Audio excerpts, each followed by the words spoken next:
Welcome, my friends, to original strange fairy tales and other stories, where I transport you to the magical realms of classic literature, brimming with wonder and enchantment. Today, I am thrilled to present a tale that has captivated hearts for generations, a story of bravery, love, and unyielding determination. In a quaint little toy shop, a remarkable journey begins for a small but valiant hero. Fashioned from a single piece of tin, he stands with pride and resilience, even when fate throws him into the most unexpected and perilous situations. As our steadfast protagonist navigates a world filled with both beauty and danger, he encounters colorful characters, each contributing to his extraordinary adventure. This story not only speaks to the trials and triumphs of our tiny hero, but also explores themes of loyalty and the transformative power of love. It's a narrative that resonates deeply, reminding us all of the strength that lies within, no matter how small we may feel. Before we dive into this timeless journey, I invite you to like this video, subscribe to my channel, and hit the notification bell so you never miss an enchanting tale. I love hearing from my viewers, so feel free to leave your thoughts and comments below. And if you enjoy today's story, don't forget to share it with friends and family to spread the magic. So, settle in and let your imagination soar as we embark on this captivating adventure. Prepare to be inspired by the indomitable spirit and enduring heart of a little toy soldier in Hans Christian Andersen's classic tale, The Steadfast Tin Soldier. Enjoy.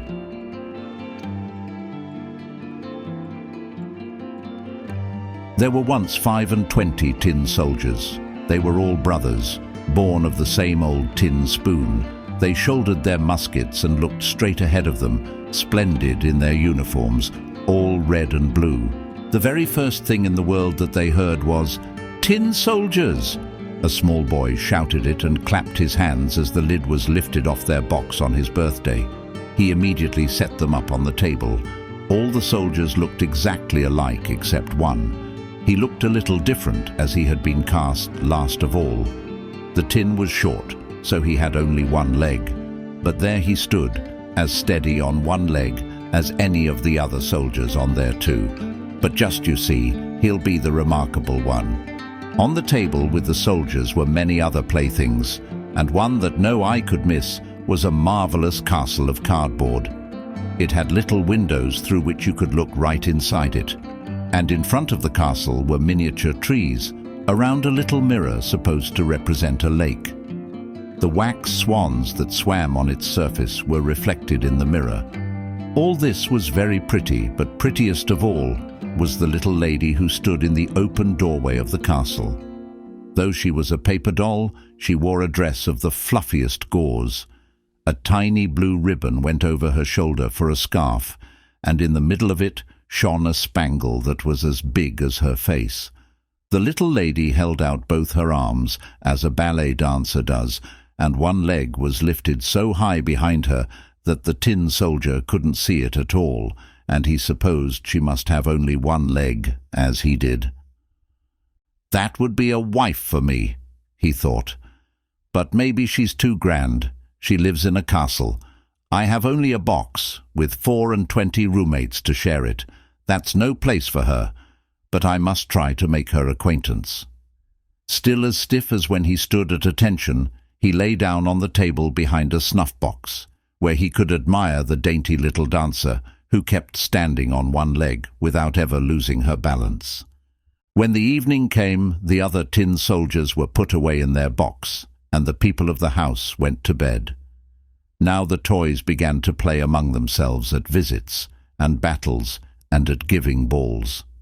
The tin soldiers rattled about in their box, for they wanted to play too, but they could not get the lid open. The nutcracker turned somersaults, and the slate pencil squeaked out jokes on the slate. The toys made such a noise that they woke up the canary bird, who made them a speech all in verse. The only two who stayed still were the tin soldier and the little dancer. Without ever swerving from the tip of one toe, she held out her arms to him, and the tin soldier was just as steadfast on his one leg. Not once did he take his eyes off her. Then the clock struck 12, and, clack, up popped the lid of the snuff-box. But there was no snuff in it, no out bounced a little black bogey, a jack-in-the-box. "Tin soldier," he said, "will you please keep your eyes to yourself?" The tin soldier pretended not to hear. The bogey said, "Just you wait till tomorrow." But when morning came and the children got up, the soldier was set on the window ledge. And whether the bogey did it or there was a gust of wind, all of a sudden the window flew open and the soldier pitched out headlong from the 3rd floor. He fell at breathtaking speed and landed cap first, with his bayonet buried between the paving stones and his one leg stuck straight in the air. The housemaid and the little boy ran down to look for him, and though they nearly stepped on the tin soldier, they walked right past without seeing him. If the soldier had called, "Here I am," they would surely have found him. But he thought it contemptible to raise an uproar while he was wearing his uniform. Soon it began to rain. The drops fell faster and faster until they came down by the bucketful. As soon as the rain let up, along came 2 young rapscallions. "Hi, look," one of them said. "There's a tin soldier. Let's send him sailing."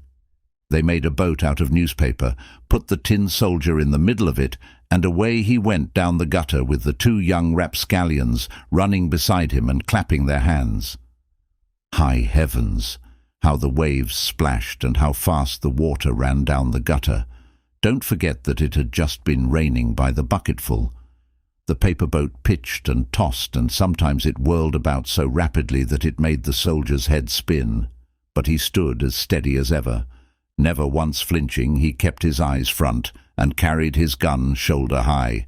Suddenly the boat rushed under a long plank where the gutter was boarded over. It was as dark as the soldier's own box. "Where can I be going?" the soldier wondered. "This must be that black bogey's revenge. Ah, if only I had the little lady with me, it could be twice as dark here for all that I would care." Out popped a great water rat who lived under the gutter plank. "Have you a passport?" said the rat. "Hand it over."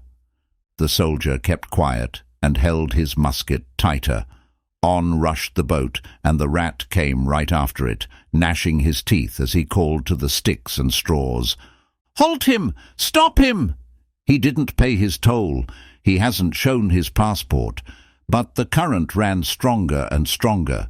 The soldier could see daylight ahead where the board ended, but he also heard a roar that would frighten the bravest of us. "Hold on!"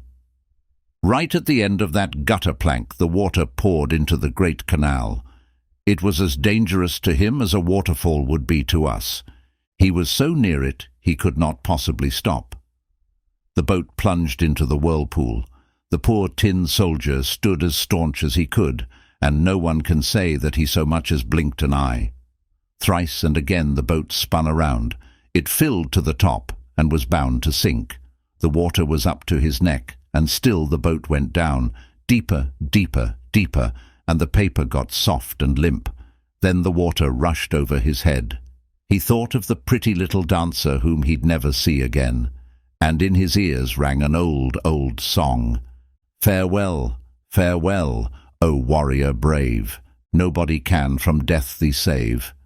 And now the paper boat broke beneath him, and the soldier sank right through. And just at that moment he was swallowed by a most enormous fish. My, how dark it was inside that fish! It was darker than under the gutter plank, and it was so cramped. But the tin soldier still was staunch.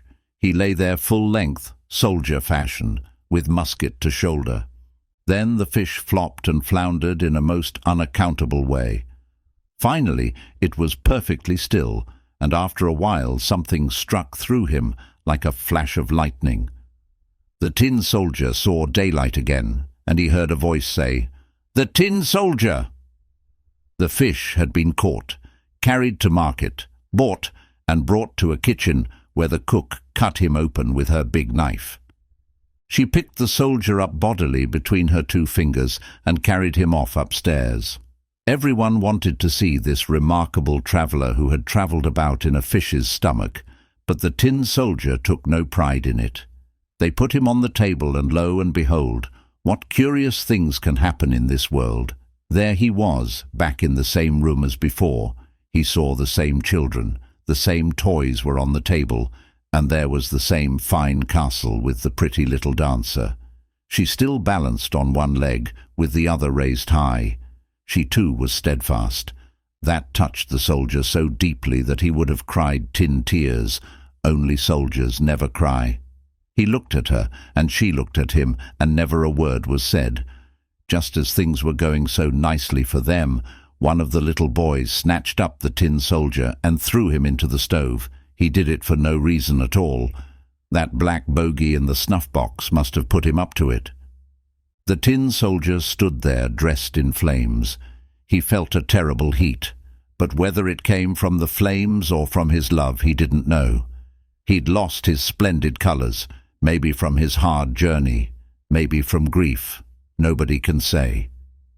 He looked at the little lady, and she looked at him, and he felt himself melting. But still he stood steadfast, with his musket held trim on his shoulder. Then the door blew open. A puff of wind struck the dancer.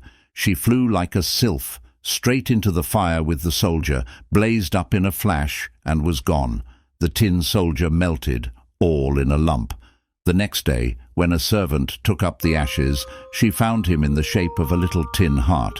But of the pretty dancer, nothing was left except her spangle, and it was burned as black as a coal.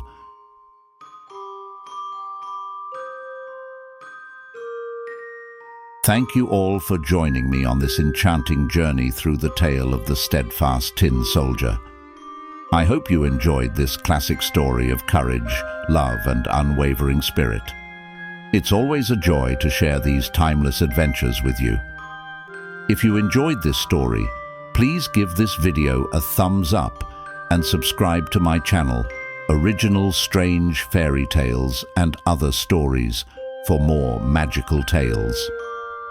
Don't forget to hit the notification bell so you never miss an upload. I'd love to hear your thoughts on today's story, so feel free to leave a comment below. Sharing is caring, so if you know someone who would enjoy this tale, please share this video with them. Your support means the world to me and helps keep these wonderful stories alive. Until next time, keep dreaming and exploring the world of fairy tales. Thank you for listening, and I'll see you all again very soon.